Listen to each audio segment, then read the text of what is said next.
I'm gonna ask you questions along the way, but just summarize, how you think a Pentecostal is. All So right. we can start now. So what is it like when you were younger, when you were a Pentecostal? I grew up in the Pentecostal church. There are many different sects or many different types of Pentecostal churches. But the overall rule of most churches is it is a very strict church in that the women are not allowed to wear pants, makeup, and then some of the Pentecostal churches, jewelry. Um, in some of the Pentecostal churches, they do not believe in women who can spread the gospel or women who are ministers. Um, the basic rule is that you attend church, you find a husband, you get married, you have children, and you can continue to attend church and continue the cycle over. Um, Another reason that it was strict is that the youth that grew up in the church, and let me add that this was back in the day when I was growing up.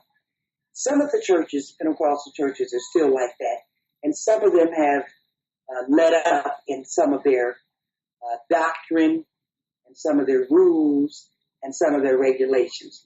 But for the youth, back in the day, growing up in the church, we were not allowed to go to movies, to a dance club, to a skate arena, or any of the secular things that young people did in the world. It didn't necessarily have to be anything bad. Your world was just in the church. Sometimes on Sundays, from sun up to sundown. You go to Sunday school at 8, you get out at 11, you may have a short break, have a small meal, you then attend church service until about 2 or 3. There's a lengthy church services. In those church services, there's prayer, there's testimony, there's dancing, there's speaking of tongues, and then there's the minister giving his sermon. Um, and sometimes when I was growing up in the Pentecostal church that I attended, it was not unusual for us to go to church Monday through Sunday. In other words, there was something going on Monday, Tuesday, Wednesday, Thursday, Friday, Saturday, and Sunday. So it was not unusual that every night of the week we went to church. It may not have been lengthy. We may have went from 6 to 8 or from 7 to 9. But there was some kind of program going on in the church. Whether it was the pastor's anniversary or the usher board anniversary or the choir anniversary, there was something going on Monday through Sunday. Not every week, not every month, but it was not unusual. At about the age of 20, I began to really question some of the things that went on in my particular church and in the overall faith of the Pentecostal church. You're a young person, you question this, you question that. You see a lot of things that are going on, a lot of hypocritical things as you're getting older.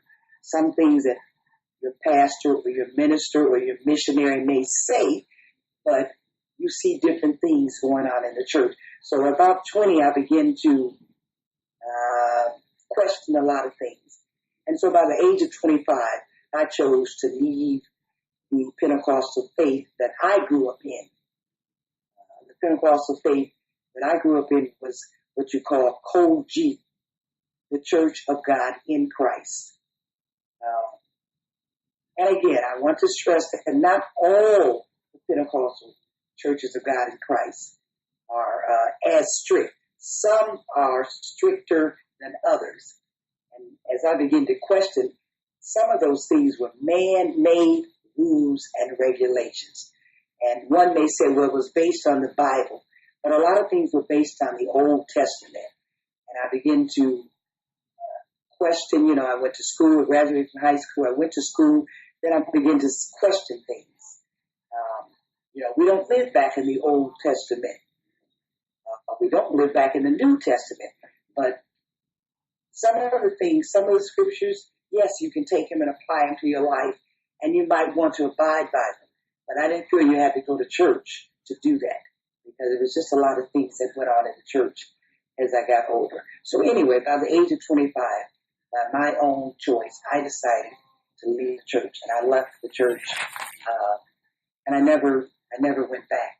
I have thought about joining other faiths, other religious institutions, but I never did. Did a lot of reading, took a couple philosophy courses, and I just never attended another church. My children, my girls that I raised them under somewhat of a strict thing, certainly not as strict as the way I was raised, because my thought was talk to children, tell children. When they ask a question, answer that question. Don't, as one would say, hem and haw around a question. When I was growing up, if you asked a question, you got a general answer. And you weren't really allowed to ask why. And I didn't think that was right.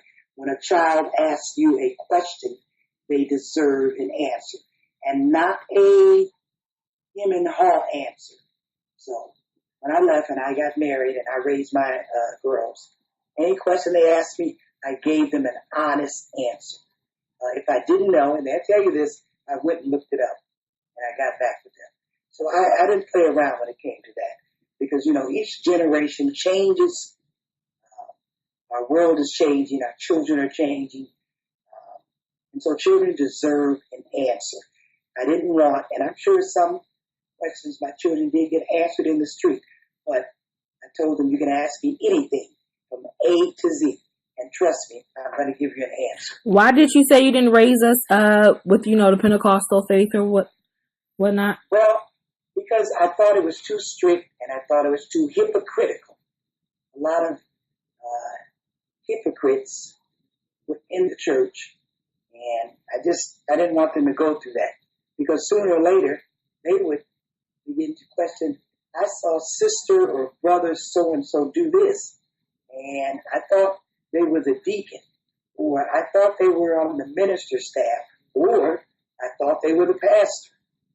So, and yes, you see a lot of hypocrites in the street, but you don't expect it to see it in the church, but you do. So I made a decision that I didn't want to raise them in the Pentecostal faith. You can teach your children morals and values, and to have some type of scruples about themselves and some common sense, and teach them a general sense of right versus wrong. I didn't think you needed the church to do that, because really, even before you go to church, or whether you're raised in the church, a lot of things, I believe, are taught at home. Even before you go to church or you go to school, a lot of things are taught, or I believe should be taught at home. Okay. Any last remarks about it? I'm not disgracing or speaking bad of any religion or any faith. There's so many in the world, or any denomination. But, it's just, you have to be aware of what you're getting into. And you have to be able to handle that if you join a church or a faith or any denomination, it's not all cookies and cream. So you have to be aware of that. And so even if at the age my girls are, if they decide to join a church or a faith or a denomination, just be aware. Go into it. And one thing I've always said, if you have a question, ask. And how you be able to make a good judgment is if you ask a question of anyone, any denomination, any faith, and you don't get a concrete, sensible answer, you should begin to question that faith, that denomination, that church. Because anything in life, you should be able to question or ask, no matter what the answer is. Whether it's a good answer or a bad answer, or whether you say it's wrong, you say it's right, you should be able to ask questions. So, that's it. Okay. Not putting them down. If one chooses to raise their children in any faith, be it Catholic, be it Pentecostal, be it Baptist, be it Scientology, be it any denomination, that's their choice. I don't knock it. Okay. Just, What's your name? My name is Annette N. And you were a Pentecostal, right? Yes, I grew up in the Pentecostal church from the time I was born until I left at the age of 25. And that was before I was married and before I had children. Okay. Any last remarks, or you're finished? I guess that's it, unless you have any other questions. No? Thank you.